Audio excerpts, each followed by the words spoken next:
है कि चाइल्ड जो है ना उसका ब्लड ग्रुप क्या है बाबू? ओ है, ओ ब्लड ग्रुप का है, ठीक है। और उसका फादर का ए है, फादर जो है वो ए है, मदर बी है ना, मदर बी है, work out the genotypes of the parents, B है। तो क्वेश्चन क्या कर रहा है कि जीनोटाइप निकालना है ऑफ पेरेंट, ये क्वेश्चन है, plus genotype of other of springs, और जो बच्चे होंगे इनके उनका निकालना है, यही क्वेश्चन कर रहा है, ठीक है। तो थोड़ा सा लगता है गंदा है, छोड़ दो। कैसे निकालोगे? ब्लड ग्रुप ए बी होगा सर। हाँ, कीजिए यहाँ पर कैसे बनता है, पैटर्न समझिए इसका, कुछ नहीं, बड़ी आसान है। फोकस कीजिए यहाँ बोर्ड पे, देखिए दिया हुआ है फादर, तो एक तरफ फादर लिख देते हैं आंसर में, एक तरफ फादर है, एक तरफ मदर दिया हुआ है। जैसे बना रहे वैसे बनाएंगे, अभी पहले देखिए बोर्ड को शांत से। फादर ए दिए हुए हैं, मदर बी दिए हुए हैं, ये हमारे पास ऑलरेडी दिया हुआ है, इसको हमारे बुक में रहे बी। अब क्या करना है, नीचे चाइल्ड लिख दो जो दिया हुआ है आपका, ये चाइल्ड इन दोनों का आया होगा, 100% है कि ये चाइल्ड जो है इन्हीं का है, तो ऐसे आया होगा, इधर से एक आपका जीन आया होगा, और एक जीन कहां से आया होगा इसमें चाइल्ड में, एक मां से आया होगा और एक पिता से आया होगा, ये भी 100% है। चाइल्ड बोल रहा है कि वो है, तो यहाँ ओ भी भर दो। अब थोड़ा सा पीछे का कंसेप्ट में जाते हैं हम। चाइल्ड अगर ओ है तो इसका मतलब इसका जीनोटाइप क्या होगा, आईओ और आईओ होगा, कोई दिक्कत? उसके बाद अगर इसके पास आईओ है तो एक आईओ 100%, दो आईओ है तो एक आया होगा पिताजी से और एक कहां से आया होगा, मां से आया होगा। क्योंकि हम आप पढ़ चुके हैं कि बच्चों में जो भी जीन होता है, जीन का एक सेट जो होता है वो मदर से आता है, और दूसरा सेट जो होता है वो कहां से आता है, फादर से आता है, ऐसा हम लोग जानते हैं, ठीक है। तो अब यहाँ पर आईओ आईओ है, तो एक आईओ आया होगा मां से और एक आईओ आया होगा पिता से। तो मां के पास आईओ होगा तभी तो आईओ दी होगी, तो यहाँ एक आईओ लिख देते हैं, और पिता के पास भी आईओ होगा तभी वो दिया होगा, तो पिता को भी आईओ लिख देते हैं। अब बचा क्या यहाँ पर, बचा ए है फादर का, तो ए कब होगा, जब आई ए होगा, ए होगा तभी तो वहां पर आया होगा, ये इसका जीनोटाइप है, फिनोटाइप आया होगा। यहाँ बी आया है, इसका मतलब इसके पास एक जीन बी वाला भी होगा, हो गया। अब देखो तीनों का ये फादर का मदर का जीनोटाइप निकल गया, चाइल्ड का ऑलरेडी हमको मालूम हो गया। अब अदर चाइल्ड का निकालना है, तो इसका क्या है विधि भाई, इसका सबसे पहले गैमिट बना लो भाई। गैमिट 2 के पावर क्या था, n आता था ना, तो 2 के पावर यहाँ पर देखो हेटेरोजाइगस कितना है, 1 है, तो 1 हो जाएगा बराबर 2 हो जाएगा, मतलब 2 भाग में बढ़ सकता है। हम ऑलरेडी बांट दिए थे पहले, किए बाद में, आप तेज हो आप लोग कर लेना। एक में आईओ जाएगा गैमिट में, और एक में एक गैमिट में आईए जाएगा। इसी तरह से मदर का जो गैमिट बना होगा उसमें भी एक में जो है ना आईबी जाएगा और एक में आईओ जाएगा, ठीक है, जो है वही जाएगा। और वही में से एक गैमेट जो है ना इस बच्ची के पास आया था या बच्चे के पास आया था, और एक बच्ची इनका भी आईओ जो था ये गया होगा इस बच्ची के पास, तो ये वो बन गया। अब इन दोनों को क्रॉस करवा दो या पूरी स्क्वायर में डाल दो, तो अन्य बच्चों की स्थिति प्राप्त हो जाएगी आपको। एक तरफ मेल रख लो, एक तरफ फीमेल रख लो। मेल में आया था आईए और आईओ, फीमेल में आईबी और आईओ। अगर ये दो तरह के गैमीट है तो क्या होगा, 2 भाग में बटेगा, इधर भी 2 तरह के गैमीट बना तो 2 भाग में बटेगा। स्थिति क्या हो जाएगा, आई ए और आई बी, इधर से ए आया इधर से बी आया, यहां आ जाइए, यहाँ हो जाएगा IB और IO, यहाँ पर आ जाइए IA और IO, यहाँ पर IO और IO हो गया। अब इसमें भर दीजिए A और B अगर दोनों रहेंगे तो ब्लड ग्रुप क्या हो जाएगा AB, अगर B और IO रहेगा तो ब्लड ग्रुप क्या हो जाएगा B, अगर A और B A और O रहेंगे तो ब्लड ग्रुप क्या होगा A। क्यों भाई, यहाँ पर डोमिनेंस होता है, पीछे हम लोग पढ़े थे। और A और B अगर दोनों रहेंगे तो को डोमिनेंस होगा, कल का पढ़ाई में बताया है आपको। और अगर IO है तो ब्लड ग्रुप क्या हो जाएगा O।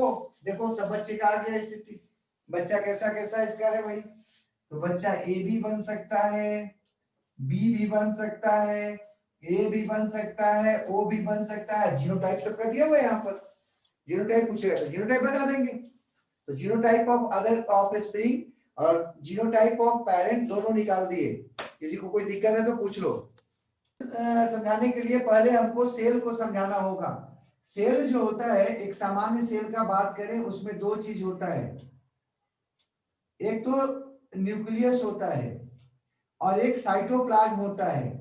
सेल में बाहर में जो भी है आपका उसको साइटोप्लाज्म कहते, साइटोप्लाज्म कहते। अगर थोड़ा बहुत भी आपको याद होगा तो इसको कहते सेल मेम्ब्रेन, मेम्ब्रेन कहते, सेल मेम्ब्रेन। और के बाद जो अंदर में होता है उसको साइटोप्लाज्म कहते हैं। सबसे बीच में जो होता है उसको न्यूक्लियस कहते हैं, ये बोल रहे हैं न्यूक्लियस। तो ये आपका है न्यूक्लियस, न्यूक्लियस।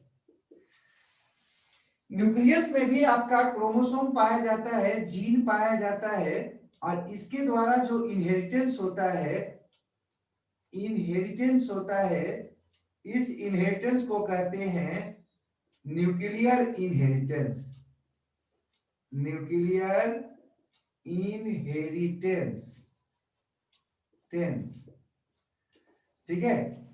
वैसा कैरेक्टर का ट्रांसमिशन पेरेंट से ऑफ स्प्रिंग में जो न्यूक्लियस में पाए जाने वाले जीन के कारण होता है उसे कहते हैं न्यूक्लियर इनहेरिटेंस।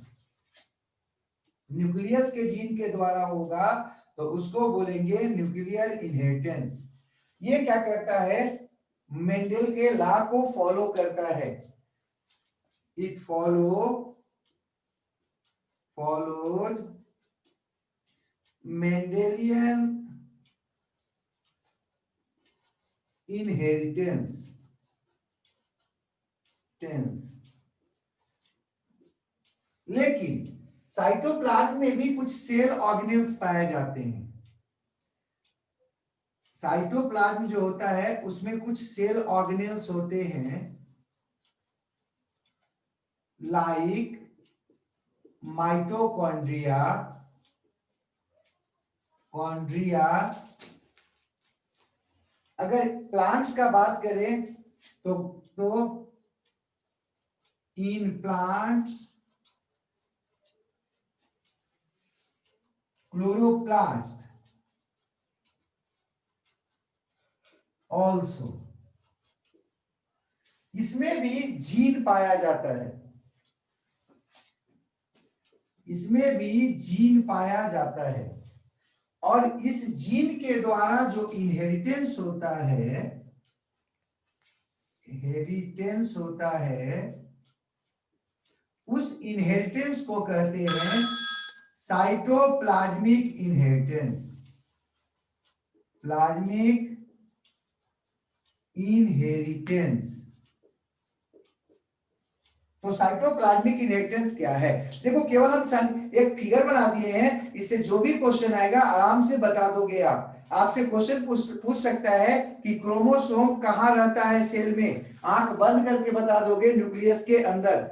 जीन कहां होता है, क्रोमोसोम पर, ध्यान रखना क्रोमोसोम पर। तो एक नंबर का क्वेश्चन कहीं आप बना सकते हो इससे। जीन पाया कहां जाता है, न्यूक्लियस में कि साइटोप्लाज्म में, तो बताओगे कि मोस्ट ऑफ द जीन जो होता है वो आपका कहां रहता है, most of the gene and inheritance किसके द्वारा होता है? आपके न्यूक्लियर इनहेरिटेंस के द्वारा होता है। न्यूक्लियर इनहेरिटेंस जो होता है वो न्यूक्लियस में मौजूद जीन से होता है। ये मेंडेलियन के लॉ को, मेंडल के लॉ को फॉलो करता है। ये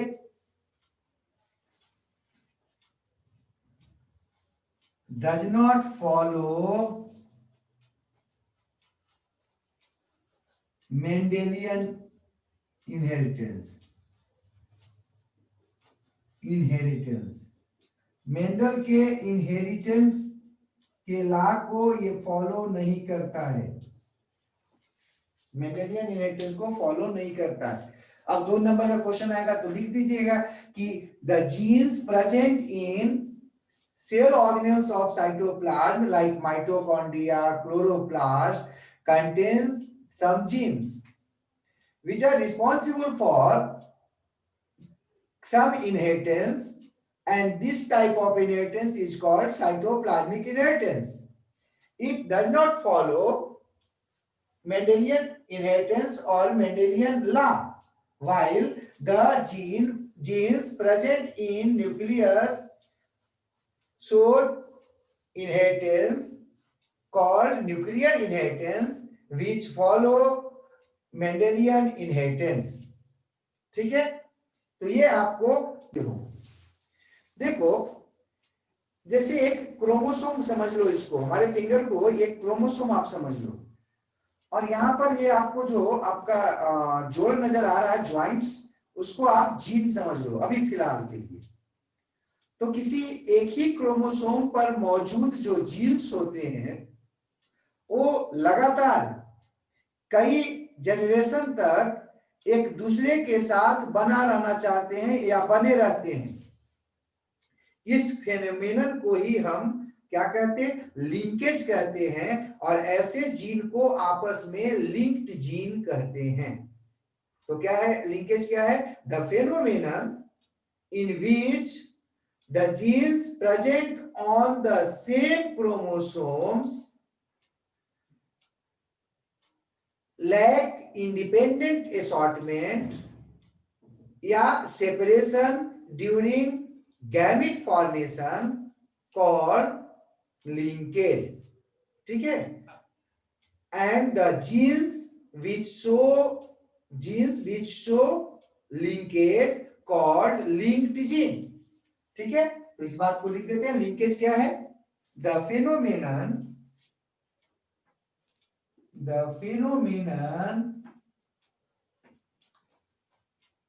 in which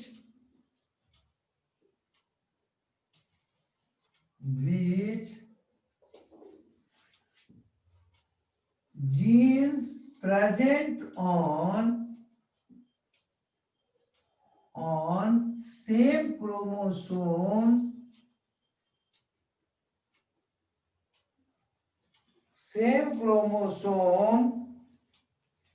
क्या करता है? Do not show independent assortment, do not show independent assortment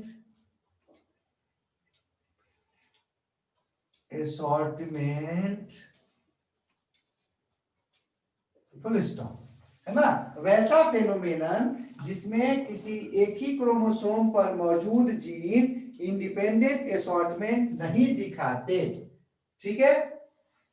और क्या इसमें है भाई? The genes which show linkage called linked gene। वैसे जीन या जीन्स जो आपस में एक दूसरे के साथ बने रहना चाहते हैं पीढ़ी दर पीढ़ी, जनरेशन टू जनरेशन, क्या कहलाते हैं वो आपस में? वो आपका लिंक्ड जीन कहलाते हैं, ठीक है? तो हम इसके बारे में थोड़ा बता रहे हैं। इसके कारण क्या प्रभाव हो सकता है? तो देखो, अगर लिंकेज होगा जीन इंडिपेंडेंट असॉर्टमेंट नहीं दिखाएंगे, मतलब एक दूसरे से सेपरेट नहीं होंगे। तो क्या होगा, डाई हाइब्रिड का जो रेशियो होता है फिनोटिपिक, वो 9:3:3:1 न होकर क्या हो आएगा, 3:1 आता है। और जीनोटिपिक रेशियो जो आपका 1:2:2:4:1:1:2:1:2 आता था, वो केवल 1:2:1 आएगा। तो एक पॉइंट और लिख लो इसमें, it results in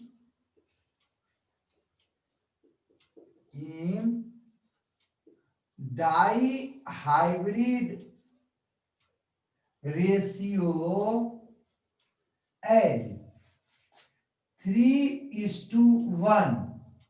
कैसा है बाबू ये, फिनोटिपिक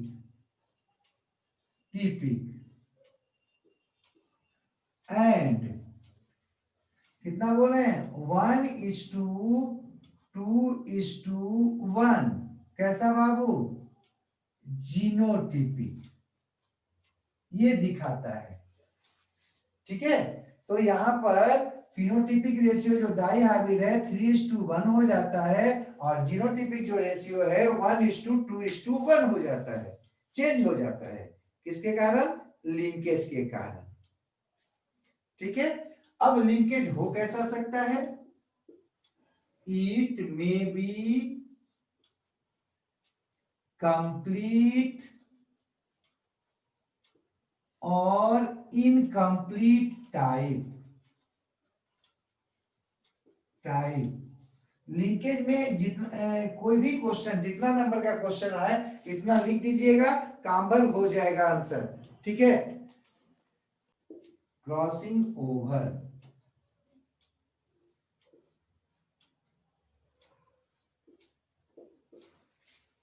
क्रॉसिंग ओवर से आप क्या समझते हो, देखो मियोसिस जो होता है, हम पीछे भी बताए थे कि मियोसिस एक प्रकार का सेल डिवीजन है, जिसमें क्या होता है कि आपका गैमिट जो है ना वो बनता है।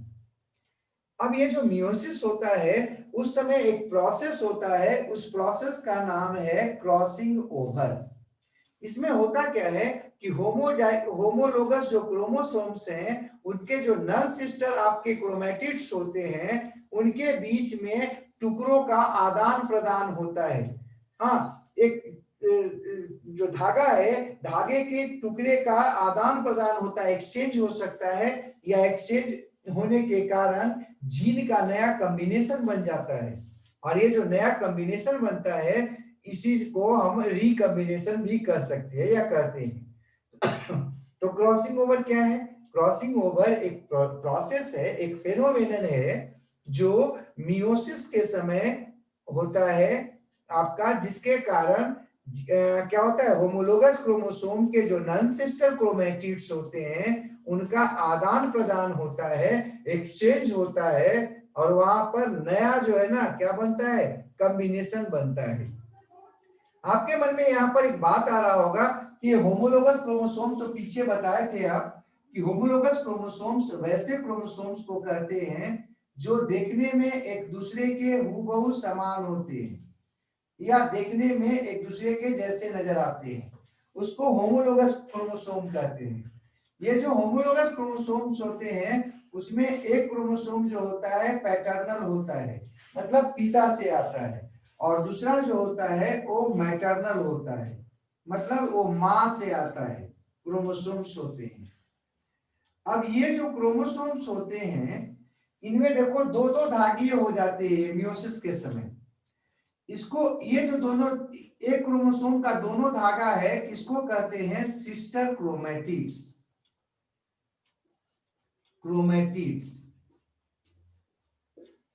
और ये दोनों भी आपस में क्या कराएंगे, सिस्टर कराएंगे। पैटर्नल का भी जो है वो भी क्या कराएगा, सिस्टर क्रोमैटिड्स कहलाएगा, क्रोमैटिड्स कहलाएगा। लेकिन अगर हम ऐसे बात करें, इसका जो है ना क्रोमैटिड ले और इसका क्रोमैटिड का बात करें, मतलब दो अलग अलग क्रोमोसोम के क्रोमैटिड का अगर बात करें तो आपस में वो कहलाते हैं नॉन सिस्टर क्रोमैटिड्स कहलाते हैं। तो नॉन सिस्टर क्रोमैटिड्स क्या है आपके दिमाग में आ जाना चाहिए। वैसे क्रोमैटिड्स जो आपका किसमें पाए जाते हैं, होमोलोगस क्रोमोसोम्स में पाए जाते हैं, अलग अलग क्रोमोसोम में, पैटर्नल में और मैटरनल में। पैटर्नल और मैटरनल के जो क्रोमैटिड्स होते हैं उन्हीं को हम कहते हैं आपस में नॉन सिस्टर क्रोमैटिड्स। जबकि एक ही क्रोमोसोम के दोनों आपका जो क्रोमैटिड है उसको आपस में कहते हैं सिस्टर क्रोमैटिड। तो सिस्टर और नॉन सिस्टर क्रोमैटिड आपको क्लियर हो जाना चाहिए। अब यहाँ पर क्रॉसिंग ओवर का बात कर रहे हैं। क्रॉसिंग ओवर किसे कहते हैं?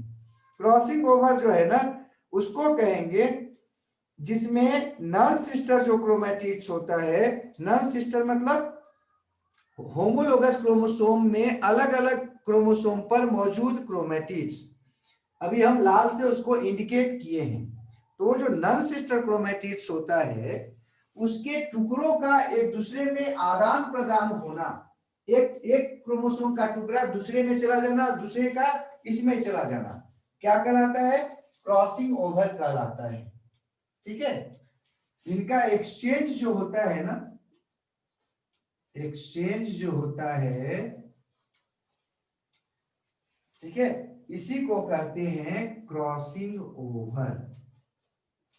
क्रॉसिंग ओवर आराम से आपको बता देना चाहिए क्रॉसिंग ओवर। तो थोड़ा सा अब लिख लेंगे इसके बारे में, क्रॉसिंग ओवर के बारे में। ठीक है, क्या लिखोगे? इट रिप्रेजेंट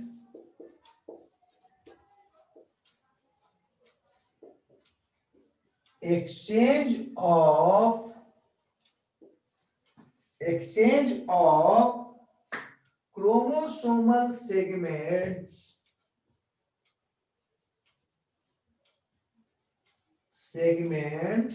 मतलब टुकड़ा, ठीक है, या कह सकते हो डीएनए सेगमेंट।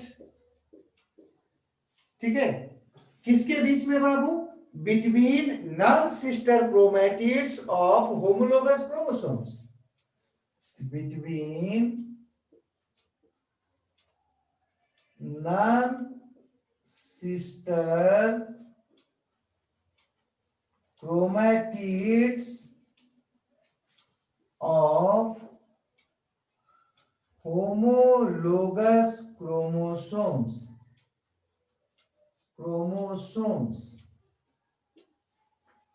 ठीक है, होमोलोगस क्रोमोसोम के नॉन सिस्टर क्रोमैटिड के बीच में जो एक्सचेंज हो रहा था उसी को क्या कहते हैं? हम क्रॉसिंग ओवर कहते हैं। ठीक है, देखो ये हमेशा होता है। इट इज ए लॉ, मतलब एक नियम है, ये हमेशा होता है। जबकि लिंकेज जो है ना, लिंकेज में कहीं पर हमको और लिख देना चाहिए, इट इज एक्सेप्शन। लिंकेज जो है ना वो क्या है? एक्सेप्शन है, ये हमेशा नहीं होता, ये एक्सेप्शन है। जबकि क्रॉसिंग ओवर के बारे में क्या बता रहे हैं? ये लॉ है, नियम है, ये हमेशा होता है, ये नॉर्मल चीज है। और इसी के चलते हम लोगों में माँ और पिताजी दोनों का जो गुण आता है वो दोनों आपस में मिलकर नए गुणों का निर्माण करते हैं, वेरिएशंस का उत्पन्न होता है। अब ये होता कब है? ठीक है, तो मियोसिस के आपका प्रोफेज जो फर्स्ट होता है, मियोसिस फर्स्ट के प्रोफेज फर्स्ट जो होता है उस समय होता है। तो लिख लेते हैं, it occurs during pachytene of prophase first, pachytene of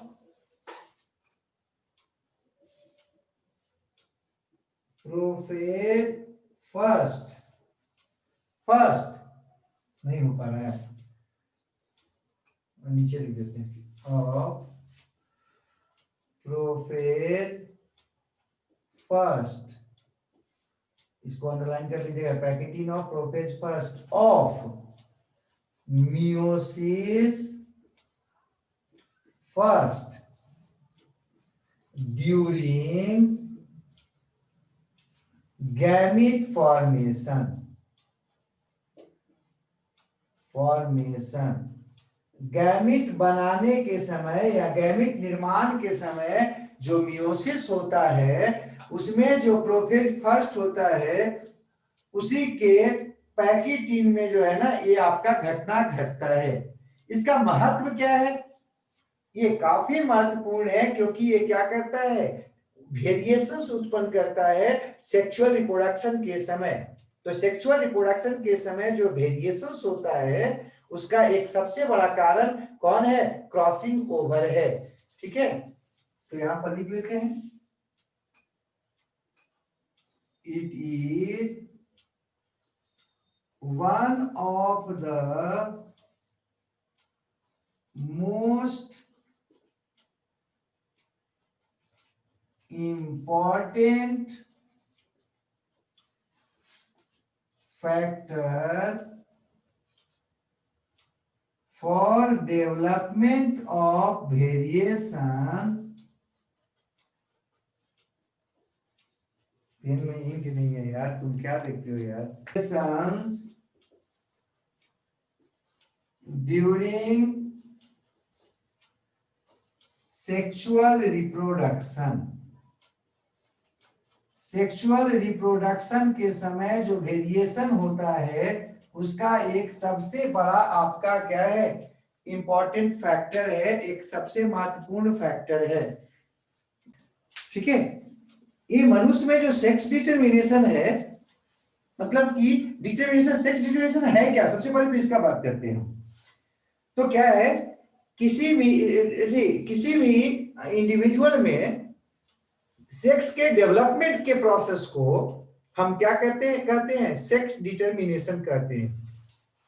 मतलब कह सकते हो development and control of sex in an individual is called sex determination. या कह सकते हो कि किसी ऑर्गेनिज्म में सेक्सुअल डायमॉर्फिज्म जो होता है, मेलनेस और फीमेलनेस जो बनता है होता है, इसी को कहते हैं सेक्स डिटरमिनेशन। अब ये निर्भर किस पर करता है? सेक्स डिटरमिनेशन जो होता है वो कई बातों पर निर्भर करता है, मनुष्य में भी वो कई बातों पर निर्भर करता है, लेकिन हमको जो पढ़ना है अपने सिलेबस के अनुसार वो पढ़ना है क्रोमोसोम के आधार पर। मतलब sex determination in human being on the basis of chromosome या chromosomal basis of sex inheritance हमको पढ़ना है मनुष्य में। तो सबसे पहले उस बात को लिख दें, क्या? इट रिप्रेजेंट आ जाएगा control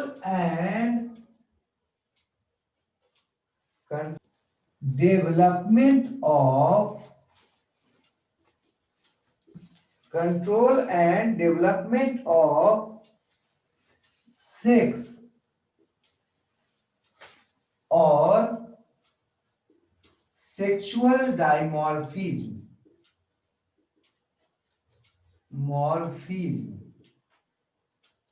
मतलब सेक्सुअल डायमॉर्फिज्म का मतलब क्या है?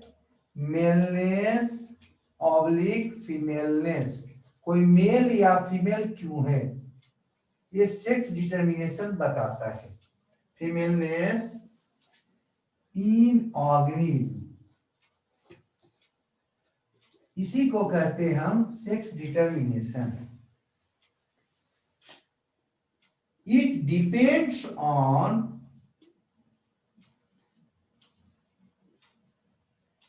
a number of factors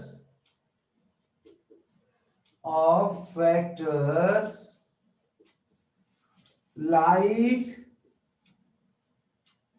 environmental like temperature, temperature comma fertilisation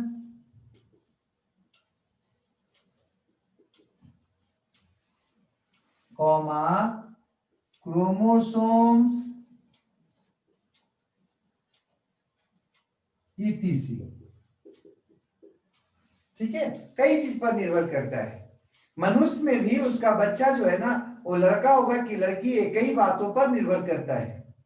लेकिन हमको यहाँ पर जो पढ़ना है, chromosomal basis of sex determination पढ़ना है। तो हम यहाँ पर देखते हैं क्रोमोसोम्स इन ह्यूमन।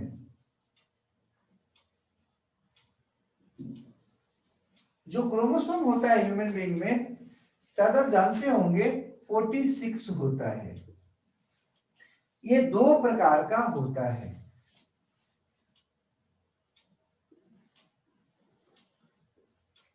कुछ को कहते आउटोसोमल क्रोमोसोम सोम्स, और कुछ को कहते सेक्स क्रोमोसोम्स सोम्स। आपके मन में आएगा कि सेक्स क्रोमोसोम किसको कहते, आउटोसोमल क्रोमोसोम किसको कहते। तो जो सेक्स आउटोसोमल क्रोमोसोम होता है,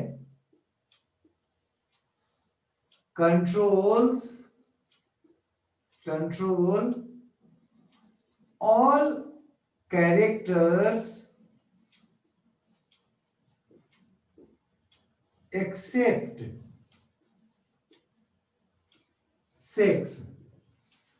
सेक्स को छोड़कर बाकी सारे के सारे कैरेक्टर को कंट्रोल जो करता है, उन क्रोमोसोम को हम एक साथ कहते हैं आउटोसोमल क्रोमोसोम। जबकि सेक्स क्रोमोसोम किसको कहते हैं, कंट्रोल सेक्स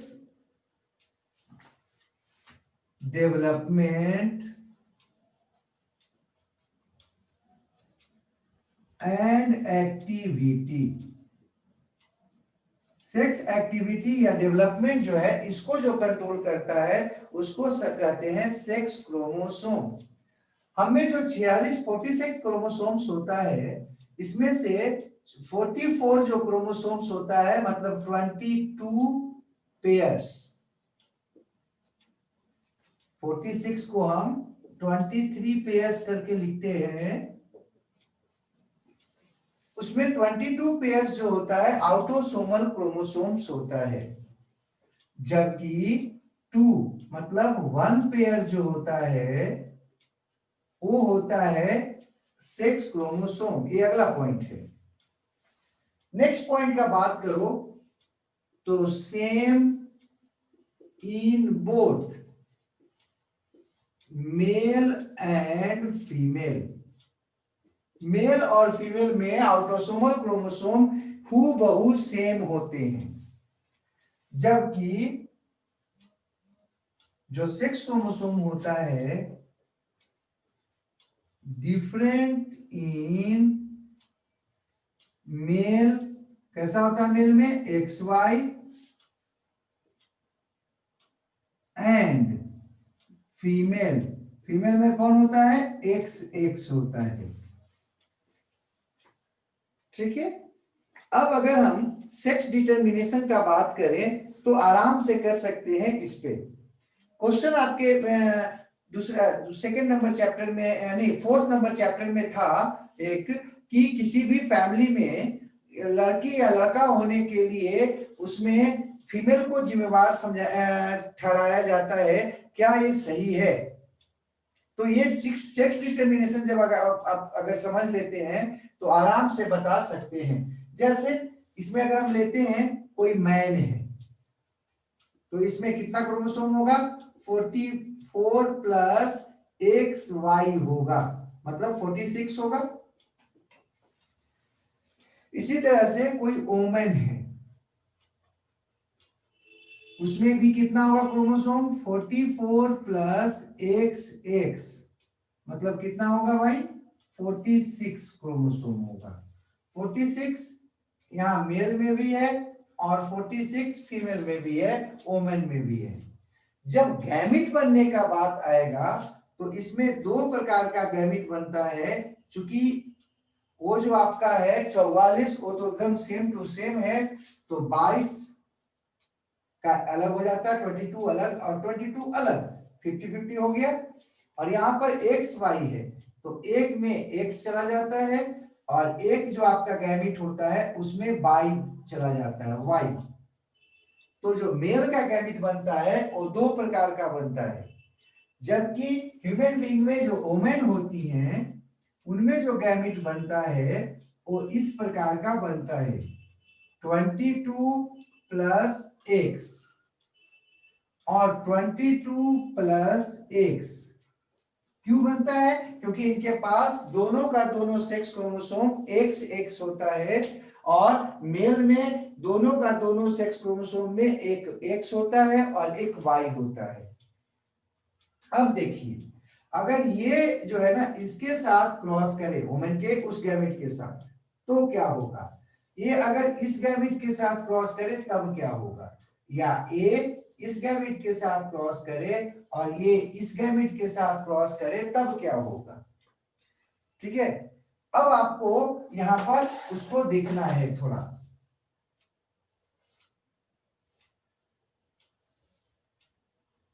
ठीक है, अब जो है अगर ये उसके साथ होगा तो यहां पर इधर से 22 आ गया, उधर से 22 आ गया, तो हो गया कितना 44।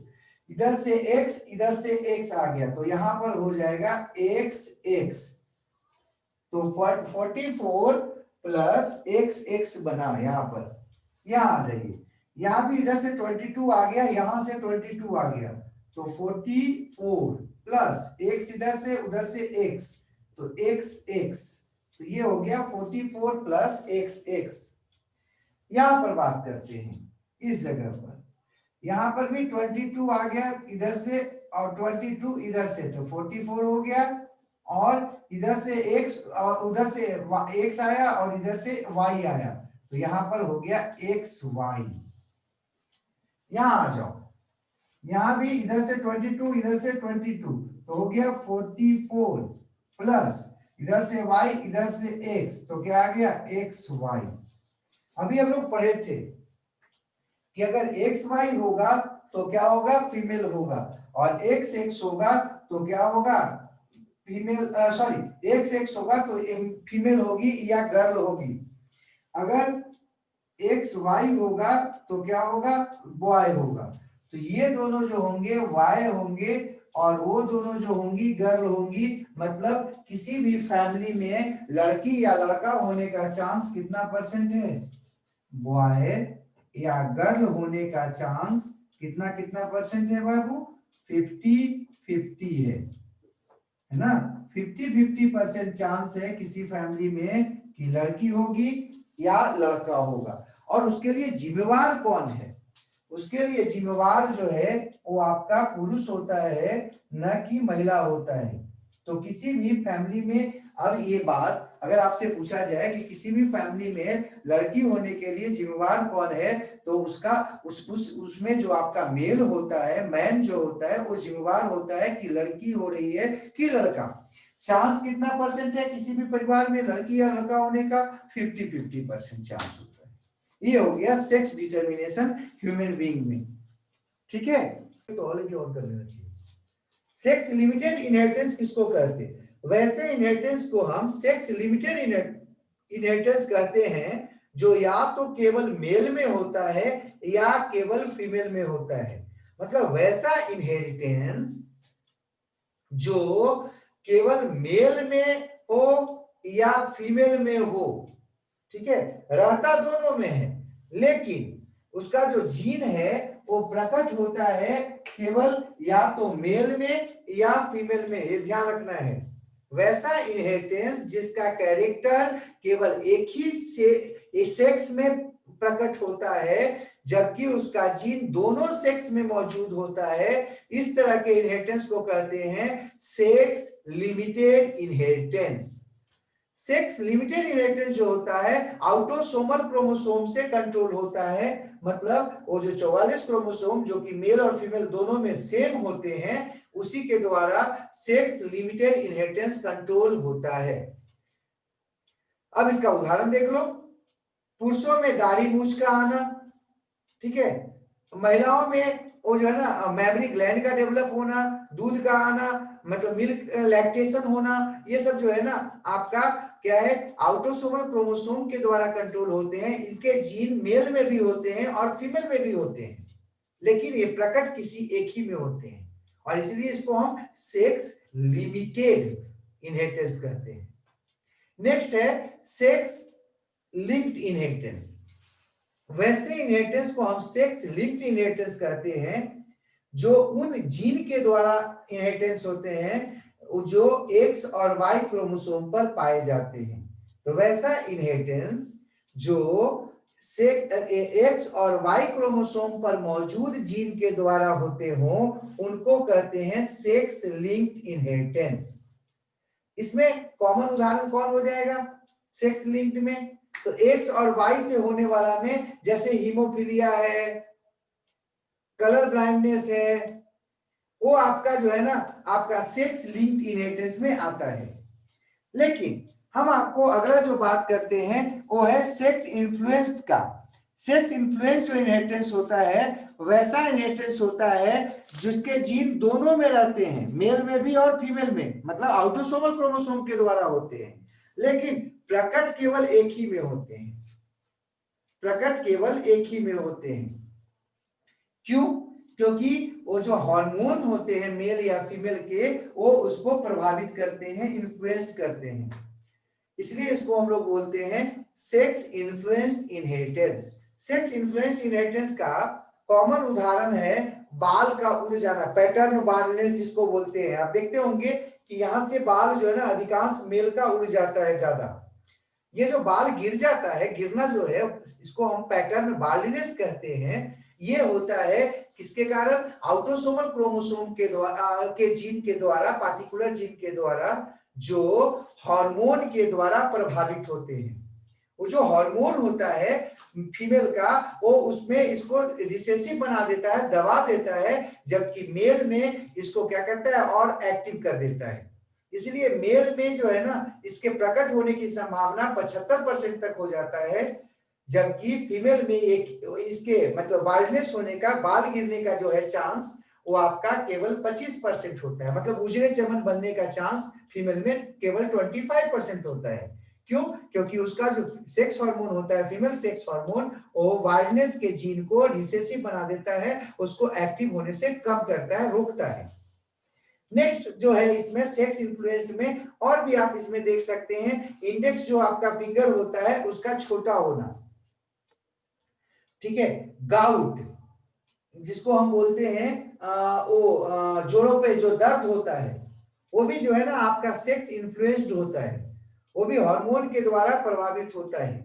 इस तरह से ढेर सारे हैं जो हार्मोनल होते हैं आपके जीन के द्वारा कंट्रोल। सेक्स किस जीन के द्वारा? सेक्स जीन के द्वारा नहीं, बल्कि ऑटोसोमल क्रोमोसोम पर जो जीन है उनके द्वारा होते हैं, लेकिन हार्मोन के द्वारा वे प्रभावित होते हैं या प्रभावित किए जाते हैं। अगला है सेक्स लिंक, जिसके बारे में हम बताए भी, जो एक्स और वाई क्रोमोसोम पर मौजूद जीनों के द्वारा इनहेरिटेंस जिनका होता है उसको बोलते हैं सेक्स लिंक्ड इनहेरिटेंस। जब एक्स क्रोमोसोम पर मौजूद जीन के द्वारा होगा तो उसको एक्स लिंक्ड कहेंगे, और जो वाई के द्वारा होगा वाई लिंक्ड इनहेरिटेंस कहलाता है। वाई क्रोमोसोम पर जो है ना अधिकांश जो जीन होता है वो इनएक्ट होता है, इनएक्टिव होता है। उसमें जो एक्टिव जीन होता है उसको होलैंड्रिक जीन कहते हैं, और एक्स क्रोमोसोम पर जो है ना अधिकांश जीन जो होते हैं वो कैसे होते हैं? एक्टिव होते हैं। ठीक है, अब इसका उदाहरण जो है ना कई है, आपको पीछे भी बताया, ठीक है, आपका और आगे हम बताएंगे भी। कलर ब्लाइंडनेस बताया आपको, हीमोफीलिया बताए, या नाइट ब्लाइंडनेस जो होता है कॉन्जेनाइटल, वो भी जो है ना आपका एक्स लिंक्ड है। ठीक है, हाइपरट्राइकोसिस आप जानते होंगे शायद, हेयरी पिन्ना, वो भी आपका जो है ना सेक्स लिंक्ड है। तो ये आपको सेक्स लिंक्ड इनहेरिटेंस के बारे में बता रहे थे। तो इनहेरिटेंस 3 प्रकार का और आपको बताए, एक सेक्स लिमिटेड, एक सेक्स इन्फ्लुएंस्ड और एक सेक्स लिंक्ड। सेक्स लिमिटेड और सेक्स इन्फ्लुएंस्ड ये दोनों ऑटोसोमल क्रोमोसोम के जीन के द्वारा होते हैं, अर्थात इनके जीन मेल में भी रहते हैं और फीमेल में भी रहते हैं, ठीक है। लेकिन प्रकट किसी एक में ही केवल हो तो उसको सेक्स लिमिटेड कहते हैं, और प्रकट दोनों में हो लेकिन प्रभावित सेक्स हार्मोन से हो तब उसको कहते हैं सेक्स इन्फ्लुएंस्ड। और सेक्स लिमिटेड में क्या बताए, वैसा इनहेरिटेंस जो एक्स या वाई क्रोमोसोम पर जो मौजूद है जीन, उनके द्वारा अगर कंट्रोल होते होंगे तो उसको बोलते हैं सेक्स लिमिटेड, क्या लिंक्ड। और सेक्स लिंक 2 प्रकार के, एक्स क्रोमोसोम पर या वाई क्रोमोसोम पर, ठीक है। वाई क्रोमोसोम पर जो जीन एक्टिव होंगे उसको होलैंड्रिक जीन भी कहते हैं, और एक्स क्रोमोसोम पर जो है वो तो एक्स लिंक्ड जीन है। तो ये आपको कुछ आपको इनहेरिटेंस के बारे में बता रहे थे। अगला जो है क्वेश्चन जो इस चैप्टर में आता है वो पेडिग्री एनालिसिस से आता है। पेडिग्री एनालिसिस क्या है, क्यों बंद कर देते हो यार? पेडिग्री एनालिसिस क्या है? पेडिग्री एनालिसिस किसको कहते हैं? देखो, ये कुछ आंकड़ों, कुछ संकेत के मदद से हम किसी भी परिवार के जो कोई खास कैरेक्टर हो, कोई डिजीज हो, उसके इतिहास को और भविष्य को अगर देख पाते हैं, दिखा पाते हैं, तो इसको पेडिग्री एनालिसिस कहते हैं। तो पेडिग्री एनालिसिस क्या है? एक मेथड है जिसमें कुछ सिंबल्स, कुछ लाइन का उपयोग करते हैं हम, और किसी परिवार या किसी समाज में कोई खास कैरेक्टर के जेनेटिक हिस्ट्री और फ्यूचर को बता सकते हैं। जेनेटिक हिस्ट्री मतलब पीछे का, किसको, दादा को, दादी को किसको था, नाना नानी किसको था, और आगे में किसको हो सकता है ये भी बता सकते हैं। जेनेटिक डिजीज के बारे में, जेनेटिक कैरेक्टर के बारे में, इसको कहते हैं पेडिग्री एनालिसिस। अब पेडिग्री एनालिसिस में कुछ सिंबल का उपयोग किया जाता है। अगर आपको ये देखना होगा तो हम कुछ क्वेश्चंस में देखेंगे, जाएंगे तो देख लेंगे।